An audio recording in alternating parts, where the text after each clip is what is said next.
নমস্কার বন্ধুরা, সবাইকে আন্তরিকভাবে স্বাগত জানিয়ে শুরু করছি আজকের রেসিপি। আজকে আমি আলু পটলের খুব সহজ পদ্ধতিতে দুর্দান্ত টেস্টি একটা রেসিপি তোমাদের সাথে শেয়ার করব।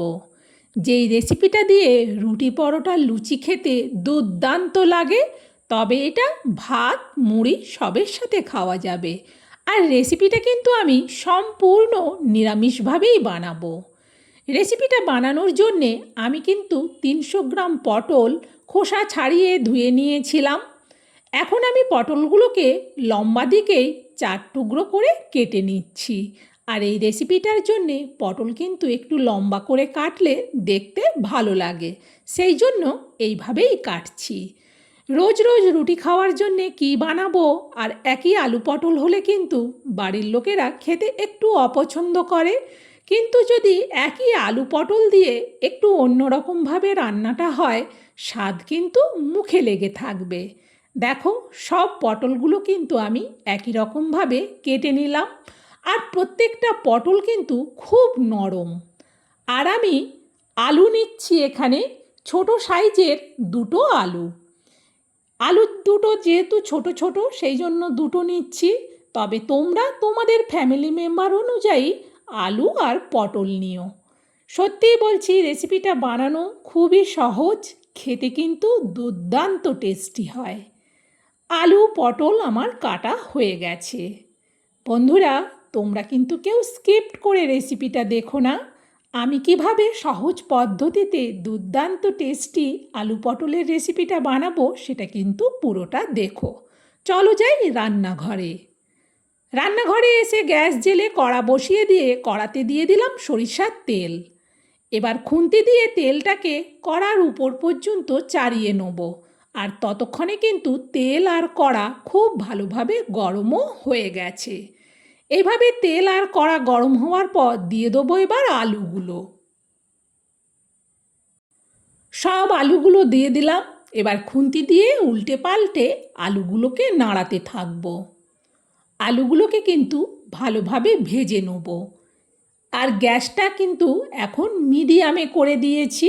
মিডিয়ামে করে দিয়ে বেশ কিছুক্ষণ ধরে কিন্তু আমি খুন্তি দিয়ে আলুগুলোকে উল্টে পাল্টে নাড়ালাম। আর দেখো, আলুগুলো কিন্তু অনেকটাই বেশ ভাজা ভাজা হয়ে গেছে। এই রকম যখন আলুগুলো ভাজা ভাজা হয়ে আসবে, তখন আমি এতে দিয়ে দেবো পটলগুলো। আলুটা যখন অনেকটাই ভাজা ভাজা হয়ে যাবে, তখন এতে দেব পটল।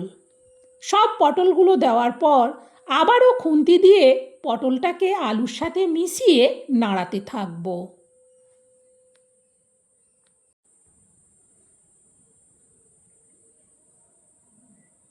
তেলটা পুরো আলু আর পটলের মধ্যে ভালোভাবে কিন্তু মিশে গেছে। এইভাবে যখন ভালোভাবে আলু পটলটা মিশে যাবে, তখন কিন্তু পটলটাকে একটু ঢেকে দেবো। আমি যেহেতু রেসিপিটা একটুও জল দেব না, এমনি বানাবো, সেই জন্যে একটু ঢেকে ঢেকে করলে তাহলে খুব সহজেই কিন্তু সবজিটা সেদ্ধ হয়ে যাবে। গ্যাসটা কিন্তু কমানোই ছিল। মিনিট 2-এর মতো বাদে আমি কড়ার ঢাকনাটা আবার সরালাম। দেখো, আগের থেকে পটল কতটা কমে গেছে। আবারও ভালো করে খুন্তি দিয়ে আলু আর পটলটাকে একটু নাড়াচাড়া করে দেখে নিলাম। এইভাবে দেখে নেওয়ার পর আমি মাঝখানটাতে একটু জায়গা করে নেব। মাঝখানটাতে জায়গা করে এইখানেতে দিয়ে দেবো আমি গোটা জিরে। জিরেটাকে একটু ভালো করে ভাজবো, সেই জন্যে মাঝখানটাতে তেল আছে, একটু সরিয়ে নিলাম। দিয়ে দিচ্ছি এখানে 1 চামচ গোটা জিরে। এই জিরেটা একটু বেশি করে ফোড়ন দিলে সত্যিই বলছি দুর্দান্ত লাগে খেতে। জিরেটা মিশিয়ে ভালো করে আলু পটলটাকে আরও কিছুক্ষণ ভেজে নেব। জিরে থেকে কিন্তু সুন্দর বেশ ভাজা ভাজা গন্ধ বেরোচ্ছে। এখন আমি এতে দিয়ে দেবো পরিমাণ মতো হলুদ। আর দিচ্ছি অল্প লঙ্কার গুঁড়ো। আবারও খুন্তি দিয়ে ভালো করে আলু পটলটাকে নাড়াতে থাকবো। আর হলুদ লঙ্কার গুঁড়োটাকে ভালোভাবে আলু আর পটলের মধ্যে মিশিয়ে নেব।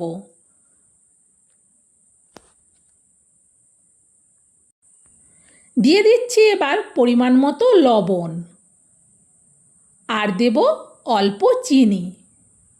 এই চিনিটাতে কিন্তু আলু পটলের রেসিপিটা মিষ্টি হবে না। লবণের সাথে চিনিটা একটু দিলে রেসিপির টেস্টটা কিন্তু সত্যিই খুব ভালো লাগে। তবে যাদের চিনি খাওয়া বারণ তারা চিনিটা স্কিপ করে দিও। ভালো করে লবণ চিনি দেওয়ার পর দেখো পটল কিন্তু অনেকটাই কমে গেছে। মিশিয়ে নেওয়ার পর এটা আবারও ঢেকে দিচ্ছি। গ্যাসটা কিন্তু কমানোই থাকবে।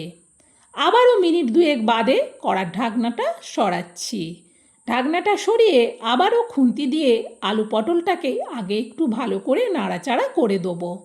মাঝখানটা একটু জায়গা করে নিচ্ছি। এইখানে আমি দিয়ে দেবো ঝাল লঙ্কার গুঁড়ো। চা চামচের মাপে 1 চামচ দিলাম। সত্যিই বলছি রেসিপিটা ঝাল ঝাল হয়, খেতে কিন্তু মারাত্মক টেস্টি হয়। তবে যারা ঝাল খেতে পারো না কিছু করার নেই, ঝালটা কম দিও। তবে ঝাল যারা খেতে পছন্দ করো তারা এইভাবে লঙ্কা দিও। সত্যিই বলছি ভীষণ স্পাইসি হয় এই আলু পটলের রেসিপিটা। এখন আমি এতে দিয়ে দেবো ভাজা জিরে গুঁড়ো, চা চামচের মাপে 1/2 চামচ। জিরে গুঁড়োটা দেওয়ার পর আবারও ভালো করে আলু পটলের মধ্যে মিশিয়ে নিলাম। মিশিয়ে নেওয়ার পর এটা আরেকটুখানি ঢেকে দেবো। যেহেতু আমি এতে জল দেব না, তাই ভালোভাবে যাতে আলু আর পটলটা সেদ্ধ হয় সেই জন্যে আরও মিনিট দুয়েকের জন্য আমি ঢেকে দিচ্ছি। গ্যাসটা কিন্তু কমানোই থাকবে। আবারও আমি ঢাকনাটা সরাচ্ছি। যখনই ঢাকনাটা সরালাম ভীষণ সুন্দর সেন্ট। সত্যিই বলছি এভাবে বানালে এই সেন্টটা কিন্তু তোমরাও পাবে। ভালো করে এবার শুধু খুন্তি দিয়ে নাড়িয়ে দেখে নিলাম, আর দেখে নেব পটল সেদ্ধ হয়েছে কিনা।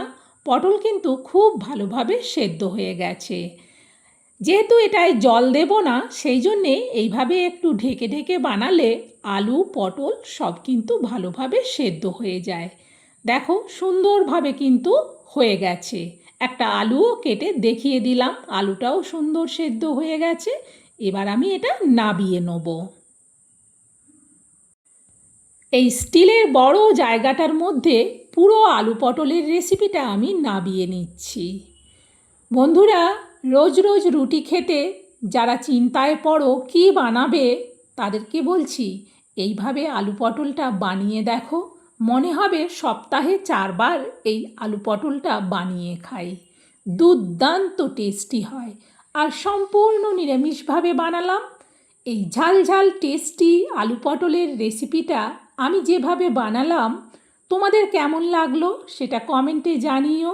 ভালো লাগলে অবশ্যই একটা লাইক দিও, আর রেসিপিটা তোমরাও শেয়ার করে দিও, যাতে সবাই বাড়িতে এই টেস্টি রেসিপিটা বানিয়ে নিতে পারে।